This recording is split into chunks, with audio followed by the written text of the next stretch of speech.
তোমার ভাইয়ের কি ন্যূনতম চক্ষু লজ্জাও নেই? এমন প্রতিদিন আমাদের ফ্রিজটা ব্যবহার করছে। বলি, ফ্রিজটা আমার বাপের বাড়ি থেকে আমায় দিয়েছে, আমার সংসারে ব্যবহারের জন্য, তোমার ভাইয়ের জন্য নয়। তারপরেও নিত্যদিন ছোট লোকের মতো এসে পড়ে কিছু না কিছু রাখতে ফ্রিজটায়। আর রমজানের মাসে তো কথাই নেই, রোজ পানি রাখবে আর নিয়ে যাবে। যত সব ফকিন্নির দল, আর সহ্য হয় না এদের। আহা, এমন করছো কেন? আমি বুঝি সেদে তাদের নিয়ে এসেছি? এমন নির্লজ্জের মতো প্রতিবার আসে তো কি আর করার? ছোট লোক আর কি, পড়াশোনায় কিছু করেছে নাকি যে এসব জ্ঞানবোধ থাকবে? হুম, না জানি কতদিন এইসব ছোট লোকদের সহ্য করতে হয়। তার উপর থাকেও এক টিনের ঘরে। আমাদের দোতলা বিল্ডিংয়ের সব সৌন্দর্যটাই নষ্ট করে দেয় ওই ফকিন্নি মার্কা টিনের ঘর। আরে, আর দিন দুয়েক সহ্য করো, দলিলের কাগজ বানিয়ে ফেলেছি। একবার শুধু দলিলে ওই মূর্খের সাইন করায় পড়ে ঘাট ধরে বের করবো এই বাড়ি থেকে। পরে ওই টিনের ঘর সরিয়ে ওখানে একটা সুন্দর একটা ছোট ঘর বানাবো, তোমার আর আমার সুন্দর মুহূর্ত কাটাতে। আর কিছুই শুনতে পারল না আনি, মস্তিষ্ক তার ফাঁকা ফাঁকা লাগছে। নিজের ছোট ভাইয়ের তার স্ত্রীর মুখ থেকে তার প্রতি এহেন মন্তব্য শুনে স্তব্ধ সে। এসেছিল ভাইয়ের ঘরের ফ্রিজে কিছু মাছ রাখতে, কিন্তু এহেন কথায় আর আগানোর সাহস পাননি সে। চুপচাপ নতমস্তকে নিজের ঘরে চলে আসলো। কি গো, মাছের পোটলাটা নিয়ে চলে আসলা যে? আবির আর অনিমা বুঝি ঘরে নাই? আরে, ওরা আর কই যাবে, ঘরে আছে তো। আর আমার না আজকে একটু বেশি মাছ খাইতে মন চাইতেছে। তুমি পুরোটা রান্না করো তো, একেবারে ঝোলঝোল করে রানবা, কেমন? আজকে একেবারে কবজি ডুবাই খামো। স্বামীর মুখের কথাটা কেন জানি বিশ্বাস হলো না নাইমার। দীর্ঘ 5 বছরের সংসার জীবন তাদের, কই কখনো তো দেখিনি তাকে এমন আচরণ করতে। নিজের ভাবনাকে নিজের মাঝে চেপে রাখল সে। হাসি মুখে স্বামীর কথায় সায় জানিয়ে রান্নাঘরের দিকে অগ্রসর হলো সে। এতক্ষণ নিজের মুখে মিথ্যা হাসি প্রলেপ টেনে রাখলেও এখন আর সম্ভব হলো না। নিকোষ কালো আধারে মুখটা ঢেকে গেল আনিকের। পুরুষ মানুষের নাকি কাঁদতে নেই, কিন্তু আজকে তার কাঁদতে মন চাচ্ছে। আজ যদি সে না কাঁদে, হয়তো ভেতরের কষ্টগুলোর চাপায় তার মৃত্যু হবে। দৌড়ে বাথরুমে গিয়ে পানি ছেড়ে মুখ চেপে কান্না করতে লাগলো সে।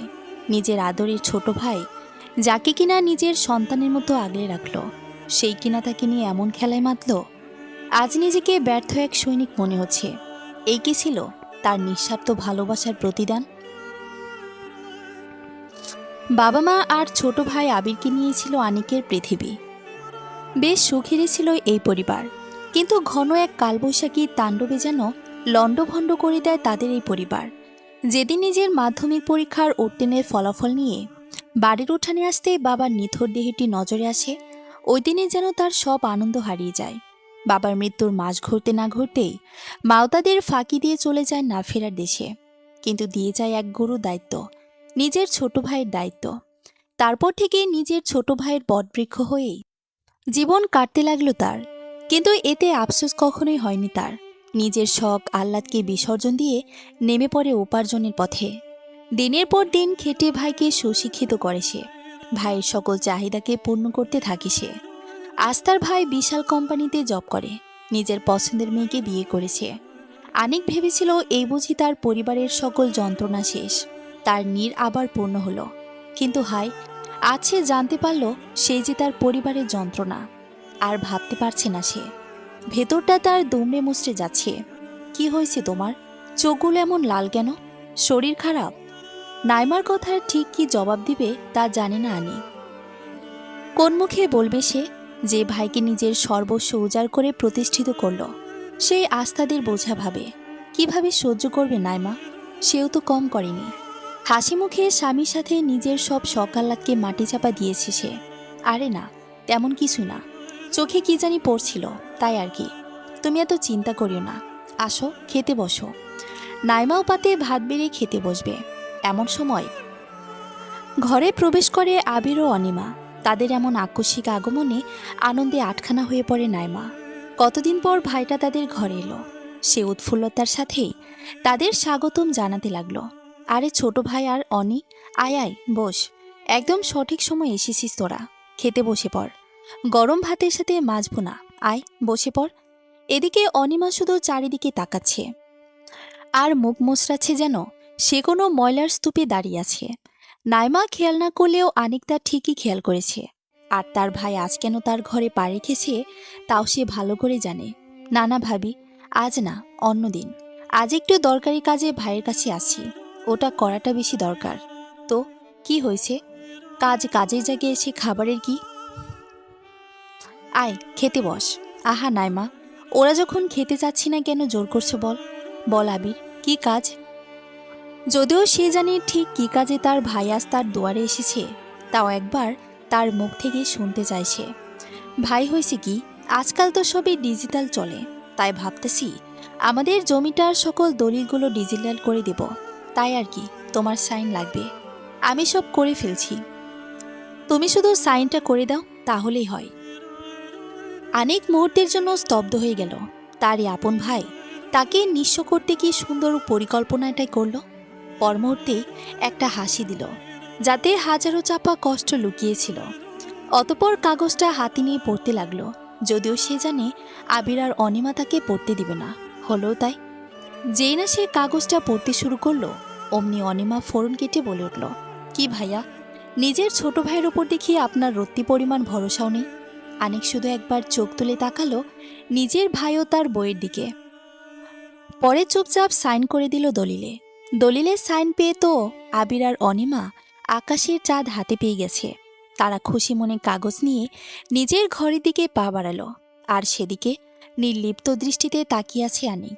এতটা ছলনা! একটাবার বললে কি হতো না? সে তো দিয়েই দিত। নিজের জীবনটাই যেখানে ভাইয়ের প্রতি উৎসর্গ করে দিয়েছে, সেখানে এইটুকুন জমি আর কি? বুক ভরা কষ্ট নিয়ে একটু ঘুমানোর চেষ্টা আনি, যদিও ঘুম আসবার নয়। উফ, আমার ভাবতেই আনন্দ লাগছে। এতদিনের মনোবাসনা এবার পূর্ণ হলো। শুধু আজকের রাত, আগামীকাল আমাদের বাড়ি ওই আবর্জনা মুক্ত। তা যা বলেছ অনিমা, এই ভালো মানুষের নাটক আর দেখাতে পারছি না। বিরক্ত হয়ে পড়েছি। শুধু সকাল হওয়াটাই বাকি, তারপরে। দুজন মিলে উচ্চস্বরে হাসতে লাগলো। কি গো, আজ তুমি নিজে নামাজ পড়তে উঠে পড়লে যে? রোজ তো আমাকেই ডেকে দিতে হয়। নাইবার কথায় আনিকে একটু মুচকি এসে বলল, কখনো আমাগোর জীবনে এমন কিছু হয় যে আমরা ভাবিও না। নাইমা বোকার মতো আনিকের দিকে তাকিয়ে থাকলো, আর আনিক বেরিয়ে পড়ল নামাজ পড়বার উদ্দেশ্যে। কি বলবে সে? তার যে কিছুই বলার নেই। ভাগ্যের নির্মম পরিহাসে আজ সে নিস্তব্ধ। সারারাত নিজের ভেতরের চাপা আর্তনাদের যন্ত্রণায় দুই চোখের পাতা এক করতে পারেনি আনিক। বহু কষ্টে ফজরের নামাজের পর একটু তন্দ্রাচ্ছন্ন হয়েছিল, কিন্তু দরজায় বিকট শব্দে তার ঘুম পুরোপুরি ছুটে যায়। হঠাৎ বিকট শব্দে ঘুম ভাঙায় বুক ধড়পড় করছে তার। নাইমা দৌড়ে দরজা খুলতেই ঘরে প্রবেশ করলো আবির, আর তার পিছু পিছু কয়েকজন লোকও ঢুকল। লোকগুলো দেখতে মোটেও সুবিধার না।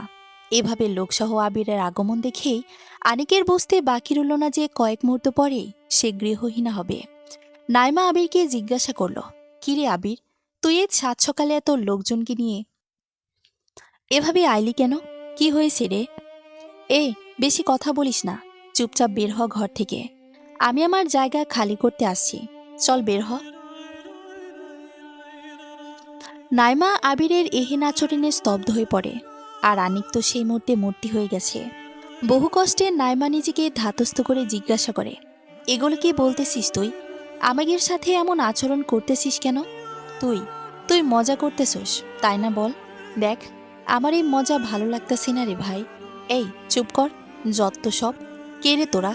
তোদের সাথে আমি মজা করব? এই দেখ দলিল, কালকে রাত্রে তোর জামাই সাইন করলো না, এটা সেই দলিল।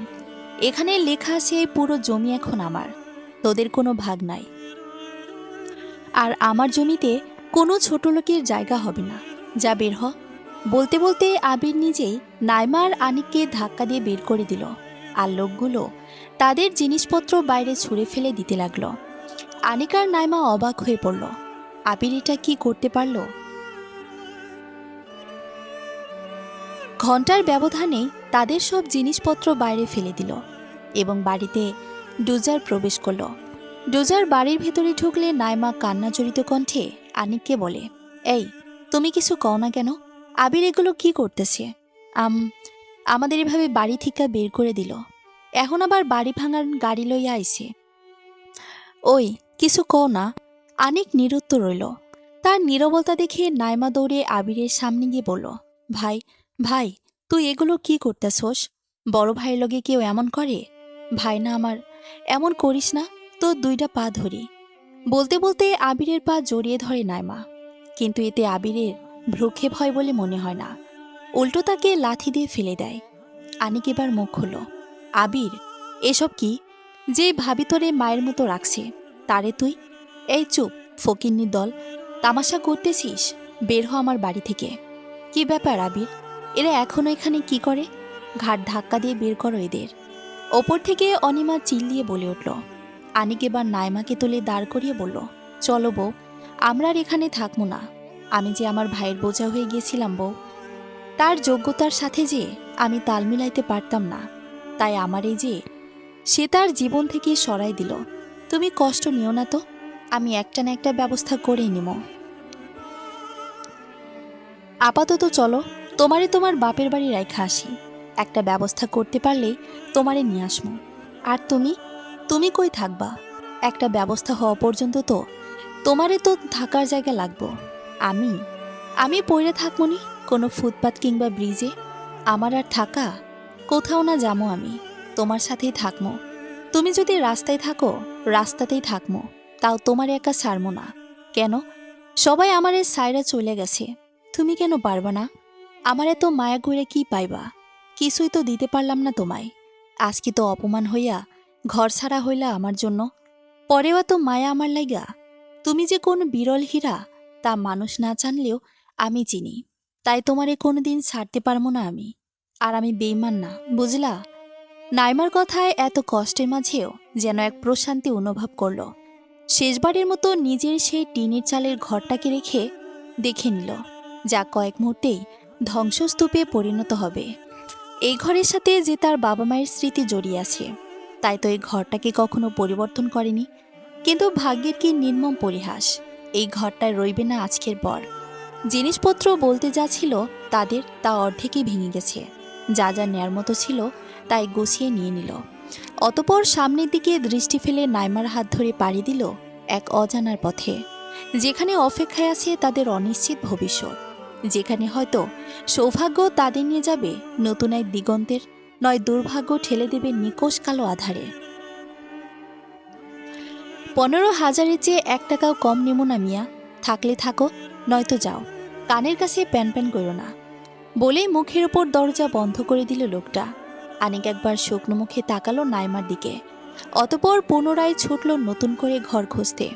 কিন্তু এই ব্যস্ত শহরে ঘর পাওয়া কি এতই সোজা? একদমই না। কিন্তু তবুও খুঁজতে হবে। জীবন নামক এই যুদ্ধের সংগ্রাম করতেই হবে। ঠান্ডা লাগতেছে বউ? একটু বেশি না, তুমি টেনশন লইও না তো। চলো চলো, আমরা বাড়ি খুঁজি। বাড়ি পাইয়ে যামো, এত তাড়াহুড়া করা লাগবো না। আসো, এইখানে বসো।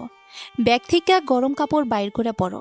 আমি সামনের দোকান থেকে চা আনি, দুজন খাইয়া লই। সেই দুপুর একটু পাউরুটি খাইছিলাম। এখন প্রায় আন্ধার নামে আইছে। নাইমা মাথা নাড়িয়ে সায় জানিয়ে রাস্তার ধারে বসে পড়ে। আনিক চা নিয়ে আসলে দুজনেই খেয়ে নেয়। অতপর পুনরায় নেমে পড়ে ব্যস্ত রাস্তার অজানা উদ্দেশ্যে। নিশুতে রাত, চারিদিকে ঘন আধার। পুরনো একটা ভাঙাচুরা ঘরে শুয়ে আছে আনিক আর নাইমা। বহু কষ্টে এই ঘরটি ভাড়ায় পেয়েছে তারা। একে তো মাসের মাঝামাঝিতে ঘর পাওয়া মুশকিল, তার উপর হাটটান সব মিলিয়ে যেমন ঘর পেয়েছে এতেই তারা সন্তুষ্ট। আপাতত কোনো মতে থাকার হালত করে নিয়েছে ঘরটাকে, পরে ধীরে ধীরে সব করবে। আবির আর অনিমা আজ বাড়িতে পার্টি করছে।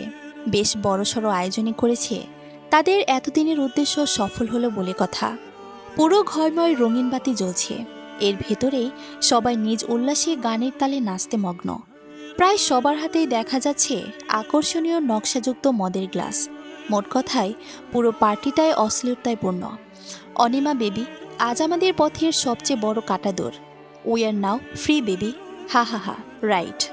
এতদিন ওই ফকিন্নিদের জ্বালায় বিরক্ত হয়ে পড়েছিলাম, এখন আর কোনো জ্বালা নেই। Let's enjoy. মিউজিক আরও লাউড করো।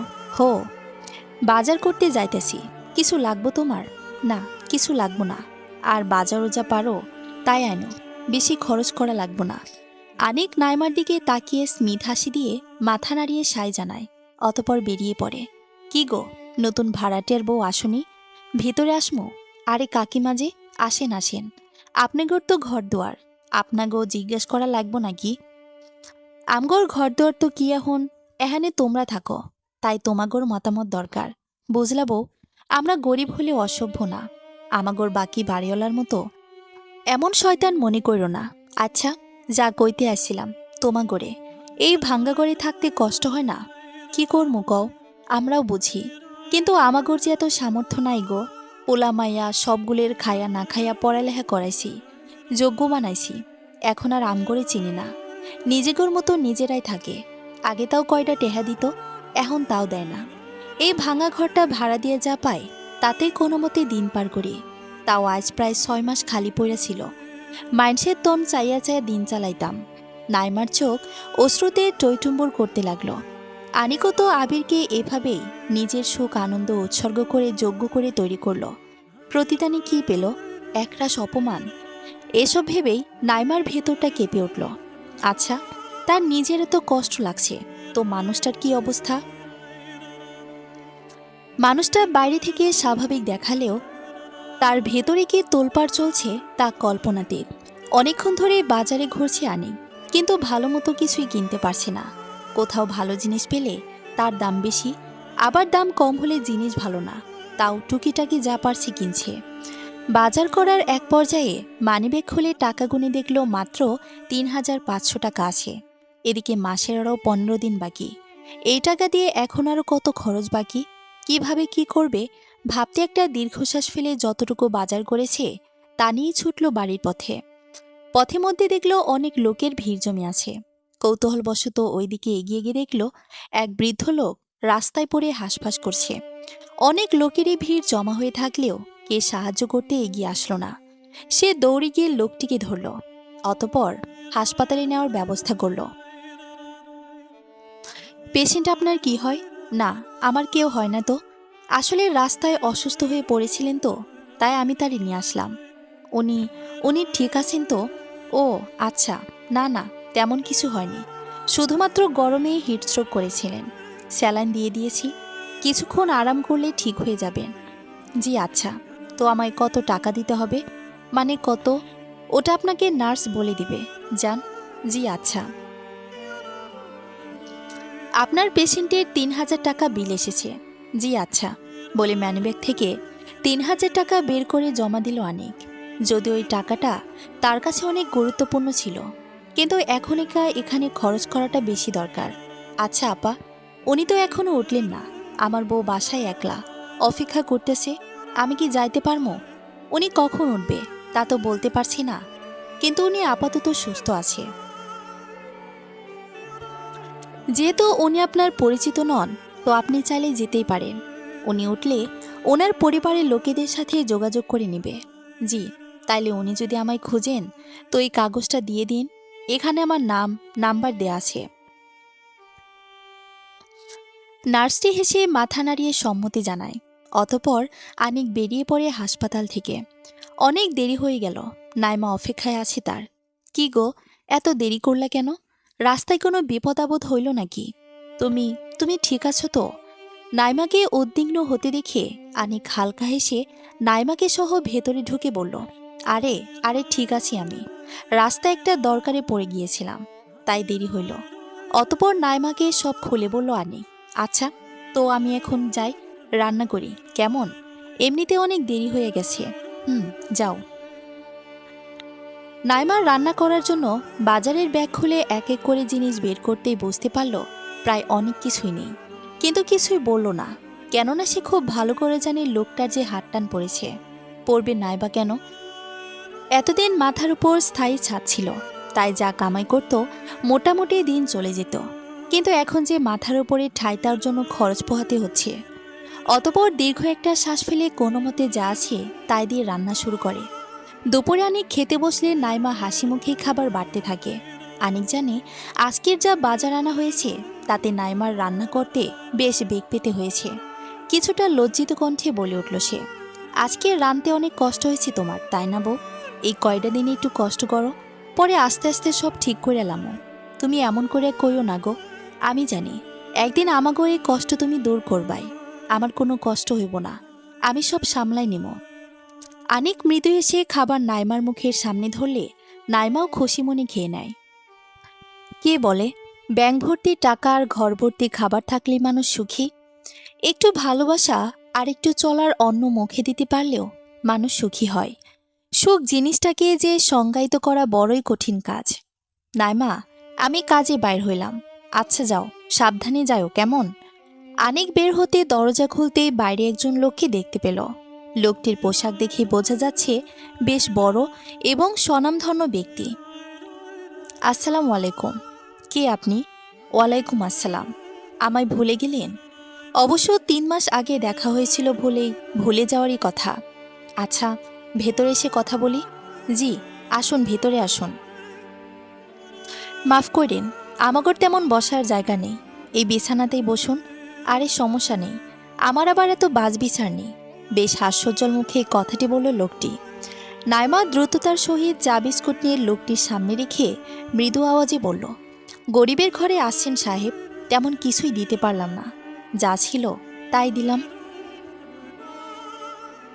আরে না, ব্যাপার না, একটা কাজে আপনাদের সাথে কথা বলতে আসছিলাম। জি, কেমন ব্যাপার?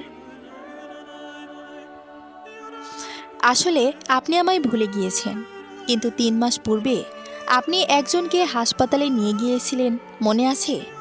আনিক মাথায় নেড়ে সায় জানালেই লোকটি হেসে বলে উঠল, আমি সেই লোক, আশরাফ মির্জা। ওই দিন জ্ঞান ফেরার পর আপনার তথ্য লেখা কাগজটা নার্স হাতে পায়। আপনার মতো ন্যায়বান মানুষকে দেখার প্রবল ইচ্ছা আমার মনে জাগল। অতপর আমার একটা লোক দিয়েই আমি আপনার সকল খবর নিলাম, আপনার ব্যাপারে সব কিছুই জানতে পারলাম। পর থেকে আমার ইচ্ছে হলো আপনাকে আমি আমার সহযোগিতার প্রতিদান দিবই। আমি ১ সপ্তাহ পরে আপনার কাছে আসতাম, কিন্তু পারিবারিক কিছু সমস্যাতে ব্যস্ত হয়ে পড়ায় আর আসা হয়নি। তাই আজ এসে পড়লাম আপনার পুরস্কার নিয়ে। সবই বুঝলাম, কিন্তু কি পুরস্কার দিবেন আমায়? আমি কিছুই বুঝতে পারছি না, একটু খোলাসা করে বলেন। যেমনটা আমি আগেই বলেছিলাম, আপনার সকল তথ্যই আমি জেনেছি। আপনি দিনমজুরের কাজ করেন, এটাই তেমন একটা আয় আপনার হয় না। তাই আমি আপনাকে আমার অফিসের সুপারভাইজার হিসেবে নিয়োগ দিতে চাই। লোকটার কথা শুনে তার দিকে অবাক নয়নে তাকিয়ে আছে আনিক আর নাইমা। এত বড় অফিসে চাকরি পাওয়াটা তাদের কাছে যেন আকাশের চাঁদ। কিন্তু স্যার, আপনি যদি আমার ব্যাপারে সব খোঁজ নিয়ে থাকেন, তাইলে জানার কথা যে আমি কলেজ পর্যন্তই পড়ছি, বড় বড় ডিগ্রি যে আমার নাই, তাইলে এত বড় অফিসের কাজ আমি কেমনে করব? আমার একজন বিশ্বস্ত লোকের দরকার, যে সততার সাথে এসব কাজ সামলাবে। আমার অফিসে যে কয়জনকে সুপারভাইজারের পদে নিয়োগ, তাদের মধ্যে দক্ষতা থাকলেও সততার অভাব লক্ষণীয়। আর আমি এই সততা আপনার মাঝেই দেখতে পেয়েছি, তাই আপনায় এই কাজটাই দিচ্ছি। আমার বিশ্বাস আপনি পারবেন। আর কোথাও আটকে গেলে আমি তো আছি। কাজ করতে করতে দক্ষ এমনিতেই হয়ে যাবেন। আশা রাখছি এতে কোনো সমস্যা নেই। এবার বলুন, কবে থেকে কাজ করবেন? স্যার, আপনি বলেন কবে থেকে আইতে হইব, আমি ওই দিনই আসমো। তাহলে আজকে মাসে ৩০ তারিখ, কালকে আসুন। কাজ বুঝুন, ১ তারিখ হতে কাজে লেগে পড়ুন। আর এখন আপনাকে দিনমজুরি করা লাগবে না, কেমন? জি জি জি স্যার, আইসা পড়মো। আচ্ছা, আজ আসি, তাহলে কালকে দেখা হচ্ছে। আসি, কেমন? নাইমা এবং আনিক লোকটিকে হাসি মুখে বিদায় জানায়। এবার হয়তো তাদের দুঃখের দিন ঘুচবে। সময় তার আপন গতিতেই বহমান। বছরের বহমানতায় আজ প্রায় ১ বছর পেরিয়ে গেল। নিজের সততা আর কঠোর কর্মনিষ্ঠার কারণে আনিক নিজেকে কর্মস্থলে বেশ প্রতিষ্ঠিত করে নিয়েছে। সংসারে নিয়ে এসেছে সচ্ছলতা। ওই ভাঙাচোরা বাড়িটাকেই ভালোভাবে মেরামত করে ওখানে ভাড়া থাকছে তারা। আপন বলতে আজ তাদের বাড়িওয়ালা চাচা চাচি আছে, তাই তো এখান থেকে চলে যেতে মন মানে না। মোট কথায় বেশ বড়সড় পরিবর্তন হয়েছে তার জীবনযাত্রার মানে। আজ আনিক এবং বাকি কর্মচারীরা বেশ ব্যস্ত ভঙ্গিমায় কাজ করছে। তাদের অফিস প্রদর্শনে আসছে কিছু বহিরাগত লোক, তাই সব কর্মচারী নিজের পক্ষ থেকে সর্বোচ্চ দিচ্ছে। দিবে বায়না কেন? যদি তাদের আজকের আচরণে বহিরাগত লোকের সন্তুষ্ট হলো, তো মালিকপক্ষ চাইলে পদোন্নতি হতে পারে। আর ভুল হলে চাকরিটা যে যাবে। আর চাকরি নামক সোনার হরিণটিকে যে কে বা হারাতে চায়। বিল্ডিংয়ের সামনে কয়েকটা গাড়ি এসে থামতেই সবাই বুঝে যায় যে পরিদর্শকরা উপস্থিত হয়েছে। সবাই নিজেকে শেষবারের মতো ঠিকঠাক করে নিজ নিজ স্থানে দাঁড়িয়ে পড়ে। এক এক করে সকল পরিদর্শক ভেতরে আসতে থাকে। বাকি সবার মতো আনিকও সবাইকে স্বাগতম করতে থাকে। কিন্তু সর্বশেষ ব্যক্তিকে দেখে সে কয়েক মুহূর্ত স্তব্ধ হয়ে পড়ে। হবে নাই বা কেন? আবিরকে এখানে এভাবে এতদিন পর দেখবে তা তার ধারণার বাইরে ছিল। আবিরও কম অবাক হয়নি। আনিকের মতো লোক এত বিশাল অফিসে কাজ করে কিভাবে, এটা তার ভাবনার বাইরেই বটে। কিন্তু সে নিজেকে সামলে এমন একটা ভাব নিল যেন কিছুই হয়নি। আনিক অবশ্য বেশ একটা অবাক হয়নি। তার মতো ছোট লোকে নিশ্চয়ই আবিরের মতো বড় সাহেব নিজের ভাই হিসেবে পরিচয় দিবে না। যথারীতি পরিদর্শন শুরু হলো। পর্যায়ক্রমে সবার পরিদর্শন হলো। এখন অফিসের উচ্চ পর্যায়ের লোকেদের সাথে বৈঠক হচ্ছে। মিটিংয়ের শেষ পর্যায়ে আবির হঠাৎ চিল্লিয়ে উঠল, তার মানিব্যাগ চুরি হয়েছে। ওখানে প্রায় 10,000 টাকা আর দরকারি কিছু কার্ড ছিল। মুহূর্তেই সারা অফিস জুড়ে থমথমে পরিবেশের সৃষ্টি হয়ে পড়ে। সব কর্মচারীরা নিজ নিজ অবস্থান হতে ভীতগ্রস্ত, না জানি কখন দোষটা কার ঘাড়ে পড়ে যায়। কিন্তু আনি কিছুটা নিশ্চিত, কেননা সে জানে সে চুরি করেনি। কিন্তু এত কর্মচারীর মধ্যে চুরি করলোটাকে, তাও ভাবার বিষয়। এরই মধ্যে সব কর্মচারী এবং পুরো অফিসের তল্লাশি শুরু হয়। তল্লাশি করছে পরিদর্শকদের সাথে আসা 2 জন সহকারী। তল্লাশির মাঝামাঝি দ্বিতীয় সহকারী চিল্লিয়ে বলে উঠল, পেয়ে গেছি, স্যারের মানিব্যাগ পেয়ে গেছি। এই সুপারভাইজারই চোর, ওর ডেস্কের ড্রয়ারে পাওয়া গেছে মানিব্যাগ। মুহূর্তে সকলের দৃষ্টির কেন্দ্রবিন্দু হয়ে পড়ে আনিক। সকলেই নিজেদের মধ্যে কানাঘুষা শুরু করে দিয়েছে। আর আনিক, সে যে ঘটনার আকস্মিকতায় হতবিহ্বল। শেষমেশ তার ওপর চুরির দোষ পড়ল। কিন্তু সে তো করেনি, তাকে মিথ্যে আরোপ দেওয়া হচ্ছে। নিজেকে সামলে কিছু বলবে, তার পূর্বেই ঠাস করে চর পড়ল তার গালে। তাল সামলাতে না পেরে সে পাশে ডেস্কের সাথে মাথায় বাড়ি খেল। মাথায় তরল কিছুর অস্তিত্ব পেতেই হাত দিয়ে দেখল রক্ত গড়িয়ে পড়ছে। অবাক নয়নের সামনে তাকাতেই বুঝতে পারল আঘাতটা আর কেউ নয়, স্বয়ং আবির করেছে। ছোট লোক, ফকিন্নি, সাহস কি করে পেলি তুই আমার ব্যাগ চুরি করার? কয়টা টাকা দেখে লোভ সামলাতে পারলি না, চুরি করে বসলি? আনিক, আপনি এই কাজ করলেন?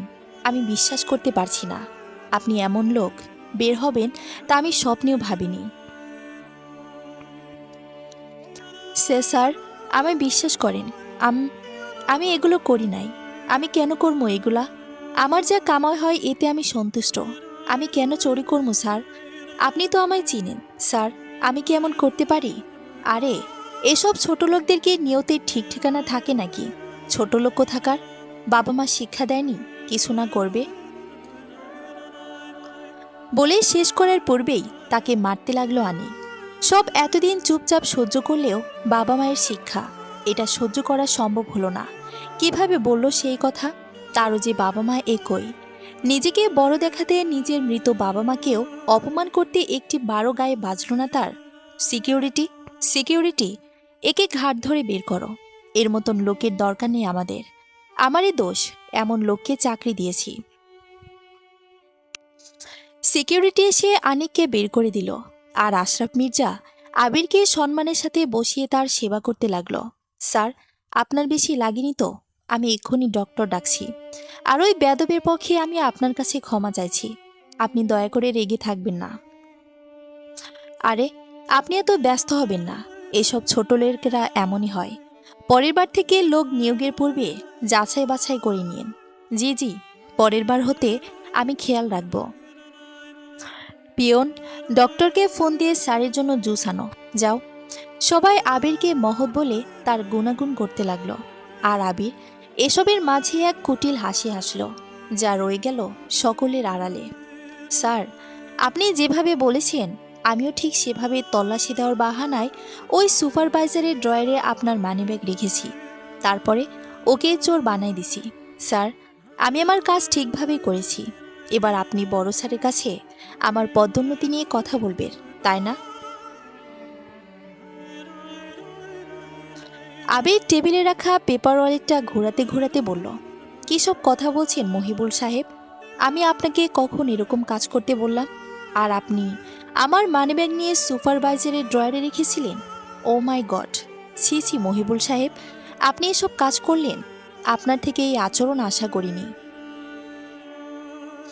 আবিরের এহেন কথায় মহিবুল হতভম্ব হয়ে পড়ে। অবাক নয়নে তাকিয়ে আছে আবিরের পানে। কত দ্রুত মানুষটা নিজের রূপ বদলিয়ে ফেলল। আবির এমনটা চেহারা বানিয়ে বসে আছে যেন সে কিছুই জানে না। স্যার, এসব কি বলছেন আপনি? আপনি আপনি তো আমায় বললেন। দেখুন মহিবুল সাহেব, আপনি কি বলছেন কিছুই আমার মাথায় আসছে না। আপনি প্লিজ যান এখান থেকে। আমায় বিরক্ত করবেন না তো। যান। দেখুন স্যার, আপনি কথা দিয়েছিলেন আমায় যে আমি আপনার কথা মতো কাজ করলে আপনি আমার আর চাকরির পদোন্নতির জন্য সুপারিশ করবেন। এখন কেন আপনি কথা থেকে পিছুপা হচ্ছেন? আমি কিন্তু বসকে সব সত্যি বলে দেব। প্রমাণ? প্রমাণ কি? আমি আপনায় বলেছি কাজটা করতে তার প্রমাণ আছে? নেই তো। কিন্তু কাজটা যে আপনি করেছেন তার প্রমাণ কিন্তু আছে আমার কাছে। আমি যেখানে আপনার কাজটাকে করতে বলেছি ওখানে কোনো সিসিটিভি ছিল না, কারণ ওটা অফিসের বাইরের এরিয়া। কিন্তু আপনি কাজটা কিন্তু অফিসের ভেতরেই করেছেন। এখনই ওই অফিসের সিসিটিভি ফুটেজ আনলে ধরা খাবেন আপনি। তা বলুন, আপনি কি যে অবস্থায় আছেন ওভাবে চাকরি করবেন, নাকি চাকরিটাই হারাবেন? আবিরের এই সহজ কথাটিও যেন মহিবুলের কাছে পাহাড় সম। হবে নাই বা কেন? কতটা জঘন্য মানুষ আবির, তাই এখন সে হাড়ে হাড়ে টের পাচ্ছে।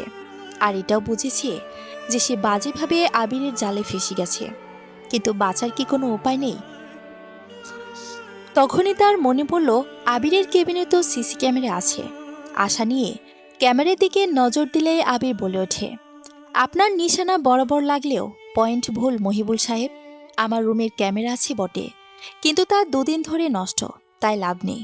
আফসোস, কিছুই রেকর্ড হয়নি। আবিরের কটাক্ষযুক্ত বাণীগুলো শুনে মহিবুলের রাগ উঠলেও সে নিরুপায়, তাই সে চুপচাপ মাথা নিচু করে কেবিন থেকে বেরিয়ে গেল। অমনি আবিরের ফোনে অনিমার কল এলে বেশ গৌরবের সাথে তাকে সব বলতে লাগলো। আচ্ছা, আবির সত্যি কি সিসি ক্যামেরাতে সব রেকর্ড হয়েছে? তুমি কি বোকা নাকি? মানুষ চিন্তায় পড়লে দিক শূন্য হয়ে পড়ে, আর তারই সদ্ব্যবহার করেছি আমি।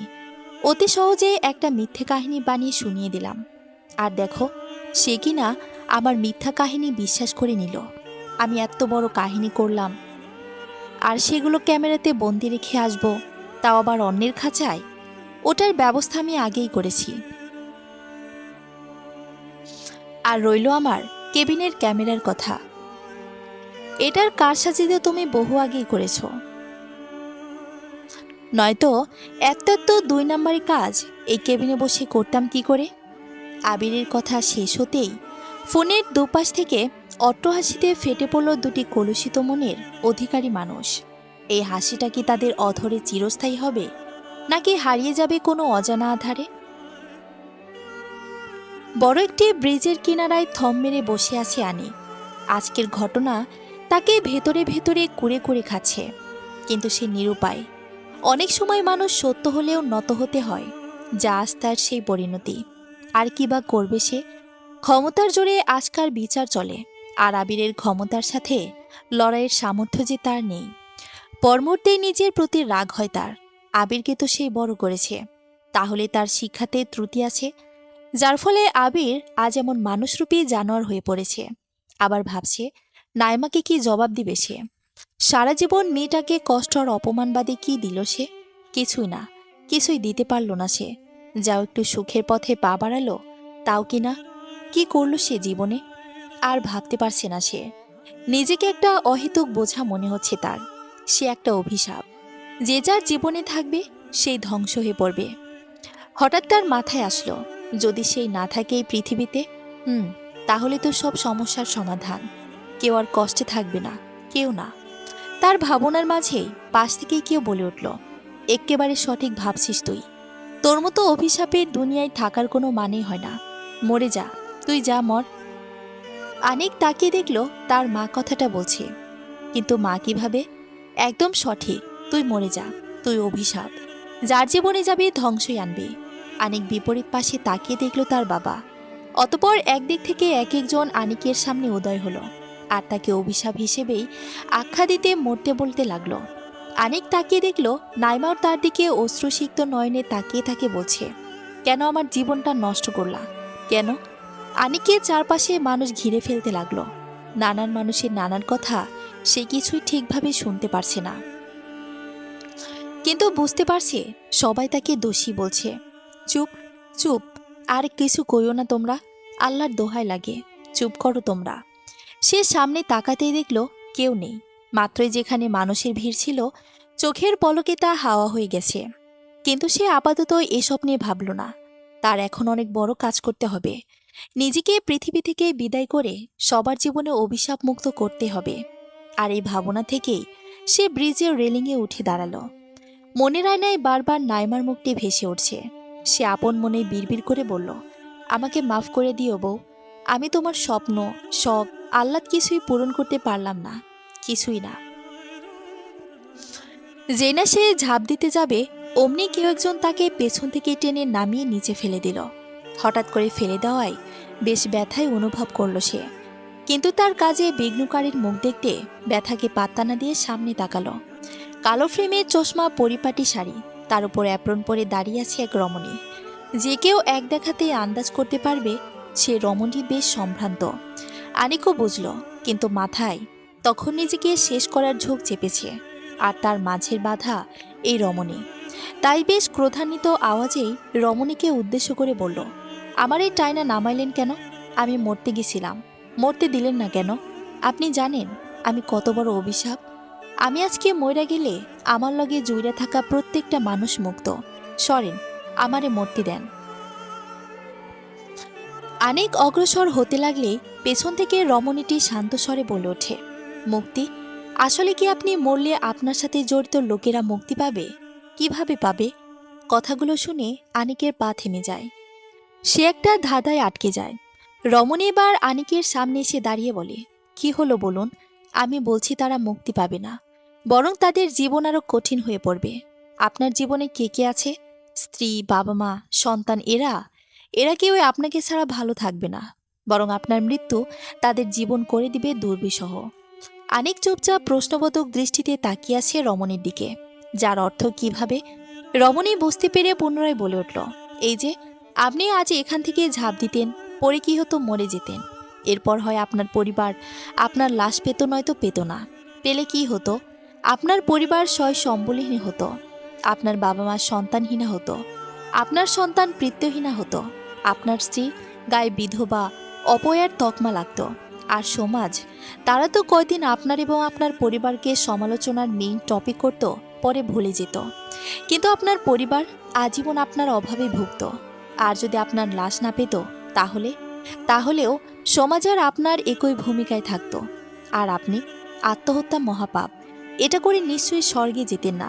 মোট কথায় আপনার আত্মহত্যা কাউকেই মুক্তি দিত না, বরং আরও নতুন সমস্যা উদ্ভব করত। কিন্তু আপনি বেঁচে থাকলে আপনার পরিবার আর কিছু না পাক, ভরসার স্থল পেত। আর রইল সমাজ, সে সর্বদাই সমালোচকের ভূমিকায় থাকে। ক্ষেত্রবিশেষে আপনি, আমিও এই সমাজের সমালোচকের ভূমিকা পালন করেই থাকি। যাকগে, অনেক কথাই তো বলে ফেললাম। পরিশেষে একটা কথাই বলবো, এত কিছুর পরেও আপনি যদি আত্মহত্যা করতে ইচ্ছুক, তাহলে প্লিজ করুন, আমি আপনায় আর বাধা দেব না। কিন্তু আমি যে তাগর লাইগা কিছুই করতে পারি না, বারবার ব্যর্থ হই। কি করবো আমি? কয়বার ব্যর্থ হইছেন? একবার, দুইবার, বড়জোর ধরলাম 3বার। এতে আপনি নিজেকে ব্যর্থতার পথিক করে দিলেন। এই দেশের মানুষরা ব্রিটিশদের হাতে 200 বছর শোষিত হয়েও ব্রিটিশ শাসনের অবসান ঘটিয়ে ছেড়েছিল। বাঙালিরা টানা কত রক্ত ঝরালো, কিন্তু বাংলাদেশ অর্জন করেই ছাড়ল। স্কটল্যান্ডের রাজা টানা 6বার হেরেও 7বার নিজের জয় নিশ্চিত করল।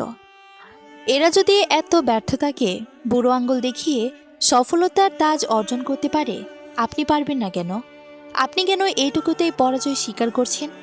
ছোটবেলায় পড়েননি? পারিব না কেন বলো বারবার, একবার না পারিলে দেখো শতবার। আনিক মাথা নেড়ে সায় জানায়, যার অর্থ হ্যাঁ, সে পড়েছে। রমণী মুচকে আসিতে বলে, তাহলে হার মানছেন কেন? পরাজয়কে পরাজিত করে সফলতার মুকুট অর্জন করুন। আনিকের উপর রমণীর কথাগুলো জাদুর মতো কাজ করলো। সে বুঝতে পারল ঠিক কতটা ভুল পথে সে পা বাড়িয়েছিল। সে কিছু বলবে, তার পূর্বে রমণী বলে ওঠে, ওহো, এমন হুটহাট সিদ্ধান্ত নিয়ে তা বলে ফেলবেন না। কেননা মানুষ তার হুটহাট নেওয়া সিদ্ধান্তগুলোর কারণে জীবনে কোনো না কোনো সময় সিদ্ধান্তহীনতায় পড়ে। কারণ এই হুটহাট নেওয়া সিদ্ধান্তগুলো বেশিরভাগ ক্ষেত্রেই ভুল প্রমাণিত হয়। আপনাকে 7 দিন সময় দিলাম। এই 7 দিন পরে যদি আপনি আপনার সিদ্ধান্তে অটল থাকেন, তাহলে আমায় বলবেন। এই নিন আমার কার্ড। অনেক কার্ড হাতে নিতেই দেখল তাতে গোটা গোটা অক্ষরে সুন্দর করে লেখা, ডক্টর অঙ্কিতা চ্যাটার্জি, মনোরোগ বিশেষজ্ঞ। নামটা কেন জানি আনিকের বেশ পরিচিত মনে হলো, কিন্তু কোথায় শুনেছে তা মনে করতেই পারছি না। তার ভাবনার অবসান ঘটে অঙ্কিতার কথায়। রাত প্রায় 2টা বাজে। এত রাতে গাড়ি পেতে সমস্যা হবে, তার উপর আপনার পরিবারও অপেক্ষায় আছে। চলুন আমি আপনার বাড়ি পৌঁছে দেই। যদিও আনিক যেত না, কিন্তু অনেক রাত হয়ে গেছে। নাইমা বাসায় তার অপেক্ষায় আছে, যদিও চাচা চাচি আছে তার পাশে। তারপরেও তাই বিনা বাক্য ব্যয় করে গাড়িতে উঠে বসল। অতঃপর যাত্রা শুরু হলো। গাড়ি অগ্রসর হলো। কিছু স্মৃতি বন্দি করে নির্জন সেতুটি সেখানে ঠায় দাঁড়িয়ে রইল। কি গো বউ, এমনি রাইতের সময় আঙ্গিনায় বয়ে আসস কে? আনিক বাবা কই? আর তুই কান্দস কে? চাচি, তুমি হঠাৎ এখানে ঘুম থেকে উঠলা কে? আরে আমি আর তোর চাচা তো উঠছি তাহাজ্জুদের নামাজ পড়বার লাইগা। উঠানের দিকে নজর পড়ল তো বাতি জ্বলতেছে, দেখে আসি। এখন ক দেখি, এত রাতে তুই এনে বই আসস কেন? চাচি, উনি এই সকালে কামের লাগা বাইর হইছে, অহনো আহি নাই। ফোন দাও তুলতেছে না। উনি তো এত দেরি করে না, সন্ধ্যার পরে আয়া পড়ে তো। আজ চাচি হের কিছু হয় নাই তো? এমনিতেই সকাল দিয়ে মনটা খালি কো ডাকতেছে। এতক্ষণ পার হইল, আর তুই এখন কই দাসুস আমারে? আগে কস নাই কে? চাচির ধমকে মুহূর্তে নাইমার কান্নার বেগ পাল্লা দিয়ে বাড়তে লাগলো। কি বলবি সে? পরিস্থিতি এমন ছিল, তার কি করণীয় তাই সে ঠাউর করতে পারছিল না। চাচি আপাতত তার দিকে ধ্যান দিল না, বরং চাচাকে ডেকে সব বলল। সব শোনার পরে চাচা সিদ্ধান্ত নিলেন যে তারা প্রথমে অফিসে গিয়ে আনিকের খোঁজ নেবে, অতপর দরকার বলে পুলিশের কাছে যাবে। পরিকল্পনা অনুযায়ী তারা বের হওয়ার প্রস্তুতি নিতেই সদর দরজা দিয়ে আনিক প্রবেশ করে। তার পিছু পিছুই অঙ্কিতাও আসে। সবাই আনিককে দেখে খুশি হলেও তার সাথে এক অপরিচিত রমণীকে দেখে বেশ অবাকই হয় বটে। কি গো, তোমরা এত রাইতে এমন কইরা কই যাও? কিছু হয়েছে কি? তুই এই কথা জিজ্ঞাস? তোর কারণেই তো বের হইতেছিলাম। রাত প্রায় শেষের দিকে, এখন বাড়ি তাইলিকে? বউ কত টেনশন পড়ে গেছিল, কাঁদতেছিল। এত রাত হইল কে তোর বাড়ি তাইতে? বলতেছি, সব বলতেছি। আগে ঘরে চলে সবাই। অনেক রাত, বাইরে না দাঁড়াইয়া ভেতরে বসেই কথা কই। আনিকের কথায় সব সায়জা নিয়ে ঘরের ভেতরে প্রবেশ করল।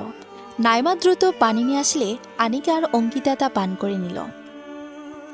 আনিক কিছু বলবে, তার পূর্বেই নাইমা বলে ওঠে, একবার গও, তোমার বাড়িতে আইতে এত দেরি হইল কে? আর লগে উনি? বাড়িতে প্রবেশের পর থেকেই নাইমার দৃষ্টি অঙ্কিতার দিকে স্থির। এতক্ষণ স্বামীর মুখ থেকে সব শুনবে বলে নীরব থাকলেও নিজের জানার কৌতূহল না দমাতে পেরে জিজ্ঞাসা করে ফেলল। আনি কিছু বলবে তার পূর্বেই অঙ্কিতা বেশ ঠাট্টার সুরে বলল, নারী মন সর্বদা স্বামীর শঙ্কায় শঙ্কিত না জানি স্বামী কখন হয়ে পরনারীতে আসক্ত। কথাটি বলেই হাসি মুখ নিয়ে অঙ্কিতা নাইমার দিকে তাকায়। বেচারির মুখটা ফাটা বেলুনে ন্যায় চুপসে গেছে। আর বেচারি নাইমা, সে বেচারি তো বেকুব চলে গেছে। আসলেই স্বামীর সাথে অন্য মেয়েকে দেখে তার আত্মা কাঁপতেছে। কিন্তু এই মেয়ে কিভাবে জানলো তার মনে কি চলছে? অঙ্কিতা নাইমার মনের অবস্থা বুঝতে পেরে মুচকি এসে বলে, মনোরোগ বিশেষজ্ঞ আমি। মানুষের মনের অবস্থা ধরে ফেলার বিদ্যা আছে আমার। তার উপর আপনার হাবভাবে আপনার মনোভাব আমি কেন যে কেউ ধরে ফেলতে পারবে? নাইমা মুখে একটা বোকা বোকা হাসি ফুটিয়ে তোলে। বেচারি ধরা খেয়ে বেশ লজ্জায় পড়ে গেছে। এত সবের মাঝে মূল কথাটাই আচ্ছা জানা হচ্ছে না, তাই চাচা বলে উঠল, এরই তো হইবই। কিন্তু আগে আনিক এলাক, তুই এত রাতে বাড়ি আলিকে? অতঃপর আনিক এক দফা অঙ্কিতার দিকে দৃষ্টি নিবদ্ধ করে ঘটনার আংশিক বর্ণনা করে।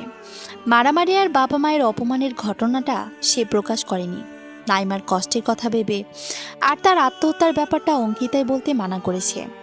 বস্তুত অঙ্কিতার সম্পূর্ণ ঘটনা সম্পর্কে অবগত। যাত্রার পুরোটা সময়ে আনিক অঙ্কিতাকে সবকিছুই খুলে বলেছে। সব শুনে সবাই হতভম্ব হয়ে পড়ে। কি বলবে, সেই মুখের ভাষা টুকুন খুঁজে পায় না। মানুষ কতটা নিম্ন পর্যায়ে চলে গেলে নিজের আপন ভাই যে নিজের সব সুখ বিসর্জন দিয়ে তাকে লালন পালন করলো, তাকে এমন ঘৃণিত অপবাদে কলঙ্কিত করতে পারে। সব বলার পর আনিক মাথাটা একটু ঝাড়া দিলেই তার কপালের ব্যান্ডেজটা নাইমার দৃষ্টিতে পড়ে যায়। কাটা জায়গাটা বেশ উপরে হওয়ায় তাতে ওয়ান টাইম ব্যান্ডেজ করে তা অতি কৌশলে চুল দিয়ে ঢাকা করে রেখেছিল আনি। বেশ সফল হলেও শেষমেশ ধরা খেলই। নাইমা দৌড়ে আনিকের কাছে গিয়ে তার মাথায় হাত দিয়ে আতঙ্কিত স্বরে বলে ওঠে, ওরা তোমায় মারছে না? ইস, অনেক ব্যথা করতেছে, ঔষধ নিমো? আর তুমি বইসো, আসো কেন, আরাম করবে, আসো। নাইমার কথায় চাচা চাচি ভালোভাবে খেয়াল করতেই তারা দেখল আনিকের মাথায় ব্যান্ডেজ। তারাও চিন্তিত হয়ে গেল, কিন্তু কিছু বলবে তার পূর্বেই আনিক বলে, আরে আরে শান্ত হও, আমি ঠিক আছি, তেমন কিছু না, খালি খালি টেনশন করো না তো, বসো তোমরা, আমি ঠিক আছি। আজ তাহলে উঠি আনিক সাহেব, 7 দিন পর দেখা হচ্ছে আমার চেম্বারে।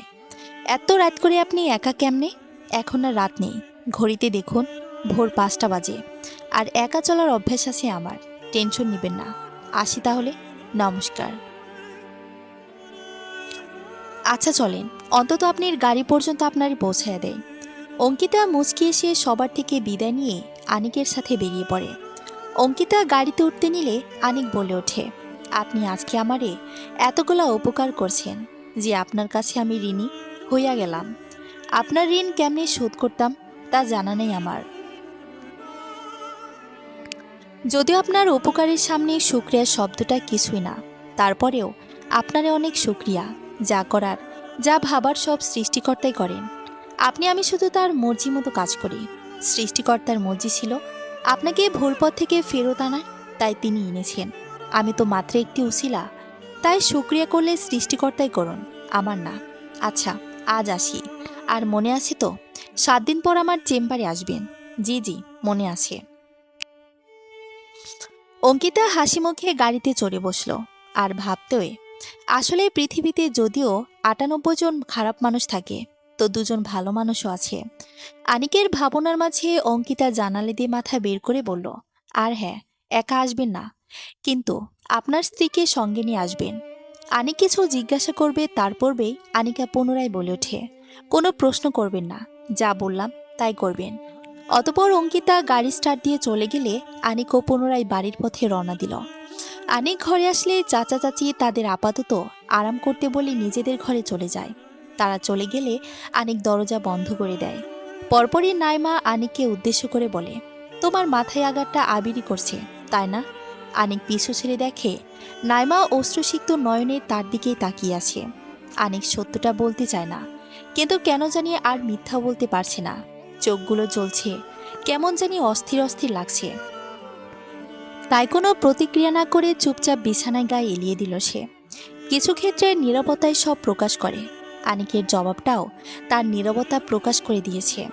নাইমা চুপচাপ আনিকের পাশে বসে তার মাথায় হাত বুলাতে লাগলো। এতক্ষণ নিজেকে আটকে রাখলেও এখন আর পারল না। আনিক নাইমাকে জড়িয়ে ধরে অশ্রু বিসর্জন দিতে লাগলো সে। নাইমা টের পেল ঠিকই, কিন্তু কোনো প্রতিক্রিয়া করল না। নীরবে তার মাথায় হাত বুলিয়ে দিতে লাগলো। কাঁদো, মন ভরে কাঁদো, নিজের ভেতরে কষ্টের পাহাড়টাকে ভেঙে চুরমার করে দিই। ওই, সন্ধ্যা হয়ে গেছে, উঠবা না? এখন উঠে যাও, আবার রাত্রে ঘুমাও। ওঠো ওঠো, সন্ধ্যা হয়ে গেছে। আর তুমি আমারে আগে ডাকো নাই কেন? অনেক ধকল গেছে তোমার ওপর, আরামের দরকার ছিল তাই ডাকি নাই। এলা ওঠো, কিছু খায় লও। আনিক মাথা নেড়ে সায়জা নিয়ে বেরিয়ে পড়ে হাত মুখ ধুতে নিতে। অতপর কোনো মতে একটু খাবার মুখে দিয়েই তৈরি হয়ে বের হতে লাগলে পথে মধ্যে চাচার সাথে দেখা হয় তার। আরে আনিক, বাবা কই যাস? এই তো, আগে যে সাহেবের দলে দিনমজুরের কাম করতাম হের কাছে যাইতেছি, যদি আবার আমারে নিত, নইলেই ঢাকা শহরে কাম পাইতে যে বড়ই মুশকিল হইব। তা ঠিক, কিন্তু আমি তোর লাগা অন্য একটা কামের মাধ্যমের কথাই ভাবছিলাম। যদি তোর ভালো মনে হয়তো করিস। কি কাজ? আয়, ঘরে বসে কথা বলি। অতপর চাচা আর আনিক ঘরের ভিতরে প্রবেশ করে।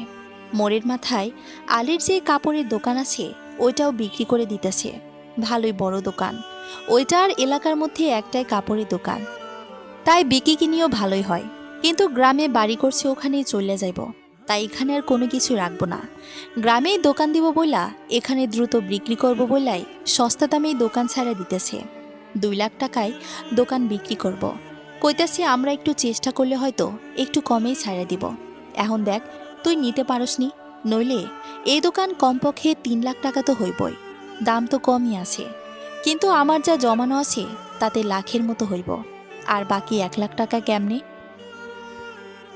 আমি আর তোর চাচি মিলা 50,000-এর মতো জমাইছি, তো 1.5 লাখ তো হইয়াই গেল। এগুলা তুমি কি কও চাচা? তোমাকে টাকা আমি কেমনে নিমু? না না, আমি নিতে পারবো না। কেন নিবি না? তুই মনে কর, আমার এই টাকাগুলো আমি তোরে ধার দিতেছি। এই টাকার বদলে আজীবন এই বুড়া বুড়িটারে নিজের লগে রাখবি। দরকার পড়লে একবেলা খাওয়াবি, তাও রাখবি। এবার বল, নিবি না টাকা? আনিকের চোখ ভিজে আসলো। এত মায়া করে কেন এই মানুষগুলো তাকে? সে হাসি মুখে মাথা নাড়ল, যার অর্থ হ্যাঁ। ততক্ষণে চাচি আর নাইমা হইলে তাদেরকেও সব জানানো হলে তারা তাদের কিছু গহনা বের করলো, যা বিক্রি করে 30,000-এর মতো টাকা জোগাড় দেওয়া সম্ভব। বাকিটা না হয় ধার কিংবা লোন নিয়ে নিল। যদিও আনিক সব সম্পদ একেবারে ঝুঁকিতে ফেলতে চায়নি, কিন্তু সবাই তাকে নানান বুঝ দিয়ে রাজি করল। অতপর আনিক রাজি হলেই তাকে নিয়ে চাচা বেরিয়ে পড়ল আলীর সাথে কথা বলতে। বহু কষ্টে আলীকে বুঝিয়ে দোকানের দাম একটু কমিয়ে নিল তারা। এর পরের সময়গুলো যেন কাটতে লাগলো বিদ্যুৎ বেগে। দোকানদার রেজিস্ট্রেশনটা অনেক কষ্টে 2 দিনেই সম্পন্ন করে নিল। ধার দিনের মাধ্যমে 3য় দিনেই দোকানে নতুন মাল তুলে ফেলল। অতপর তাদের নতুন ব্যবসা, নতুন উদ্যমী শুরু হলো। আনিকের দিনরাত এক করে করা পরিশ্রম আর সততার ফলে প্রথম দিকে সে গ্রাহকের মনে জায়গা করে নিতে লাগলো। এভাবে কেটে গেল একটা সপ্তাহ। অতি ব্যস্ততায় অঙ্কিতার চেম্বারে যাওয়ার কথাটা আনিক নিতান্তই ভুলে বসল। প্রায় 2 সপ্তাহ পর অঙ্কিতার কার্ডটা নজরে আসলে তার মনে পড়ল অঙ্কিতার চেম্বারে যাওয়ার কথা। কিন্তু রাত হয়ে পড়ায় ওই দিন আর যেতে পারল না। পরের দিন সকালে চাচাকে একটু দোকানটা সামলাতে দিয়ে নাইমাকে নিয়ে ছুটল অঙ্কিতার চেম্বারের উদ্দেশ্যে। 6তলা বিল্ডিংয়ের 4তলায় নিজের কেবিনে বসে গভীর মনোযোগে একটি ফাইল পড়ছে অঙ্কিতা। হঠাৎই তার মনোযোগ ব্যাঘাত ঘটিয়ে দরজার কড়া নাড়ল কেউ। স্বাভাবিকভাবেই তার মনোযোগে বিঘ্ন ঘটল, তবুও নিজেকে শান্ত রেখে মিহিসুরে ওপারে দাঁড়িয়ে থাকা আগন্তুককে ভেতরে আসার অনুমতি দিল। অঙ্কিতার অনুমতি পেতেই নাইমাকে নিয়ে কেবিনে প্রবেশ করল আনিক। বেশ পরিপাটি এবং শীতল একটি পরিবেশ। আনিকার নাইমা চারিদিকে একটু নজর বুলিয়ে সামনের দিকে যেখানে অঙ্কিতা বসে আছে সেখানে নজর স্থির করল। অঙ্কিতাও তাদের দিকেই তাকিয়েছিল। তাদেরকে তার দিকে তাকাতে দেখেই অঙ্কিতা মুচকে একটা হাসি দিয়ে বলল, আরে আনিক আর নাইমা যে, আসুন আসুন, বসুন। অঙ্কিতার কথায় আনিক আর নাইমা টেবিলের বিপরীত পাশের চেয়ারে বসতেই নজর পড়ল অঙ্কিতার টেবিলে রাখা নেম প্লেটটিতে। এখানেও বেশ সুন্দর ও স্বচ্ছ লেখায় অঙ্কিতার নাম, আর তার নিচে মনোরোগ বিশেষজ্ঞ লেখা। তাদের পর্যবেক্ষণের মাঝে অঙ্কিতা বলে ওঠে, তা আজ হঠাৎ করে আমার সাথে দেখা করতে আসলেন? কোনো দরকার নাকি? আমার মনে পড়ে গেল। আপনি ভুলে গেছেন? আপনি না ওই দিন বলছিলেন আপনার সাথে 7 দিন পর দেখা করতে? ওহো, ভুলিনি, একদম মনে আছে। কিন্তু হয়েছে কি, ক্যালেন্ডারের তারিখ অনুযায়ী ওই দিনের পর আজ 7ম দিন নয়, 21তম দিন চলছে। অঙ্কিতার কথায় আনিক লজ্জা পেল। ইস, কি ভাবছেন অঙ্কিতা তার ব্যাপারে? নিশ্চয়ই ভাবছেন যে আনিক কেমন মানুষ, কথার বরখেলাপি করে। কি লজ্জার ব্যাপার। আমি তেমন কিছুই ভাবছি না। আমি এমনিতেই জানতাম আপনি দেরি করে আসবেন, কিন্তু তা যে এত নিতান্তই পরিস্থিতির চাপে তাও আমি জানি। আনিক হতবাক হয়ে বলে, আপনি জানতেন, কিন্তু কেমনে? আমি কিভাবে জানলাম আপাতত সেটা নিয়ে আলোচনা না করি। আপনাকে যে কাজের জন্য ডেকেছিলাম তা মনে আছে তো? আনিক মাথা নেড়ে সায় জানিয়ে সম্মতি জানালো। অঙ্কিতা তার হাসিটা বজায় রেখে বলল, আর ইচ্ছা আছে আত্মহত্যা করার? আত্মহত্যার শব্দটি শুনে নাইমা কেঁপে ওঠে। ডক্টর ম্যাডাম, এটা কি বলল? কেন বলল? এতক্ষণ নীরব দর্শকের ভূমিকা পালন করলেও এবার নাইমা প্রশ্ন করে ওঠে, আত্মহত্যা মানে? এগুলো কি বলতেছেন আপনি? উনি আত্মহত্যা করব কেন? না না, কি কসু না বউ, আমরা তো খালি মানিক, আজ না, ওই দিন লুকিয়েছিলেন, আমি কিছুই বলিনি। কারণ যখন তারা সত্যিটা জানলে তারা আপনাকে এনে সর্বক্ষণ চিন্তায় ডুবে থাকত। আর তখন আপনারা মানসিক পরিস্থিতি এমন ছিল যে তাদের চিন্তাকেও আপনি দয়া মনে করতেন, নিজেকে আরও বেশি বোঝা মনে করতেন। তাই আমিও বলিনি, কিন্তু এখন বলে দেওয়া দরকার। নাইমার অধিকার আছে সত্যিটা জানার। কেউ আমার একটু খুলে বলবো কি হয়েছে? আমি কিছুই বুঝতেছি না।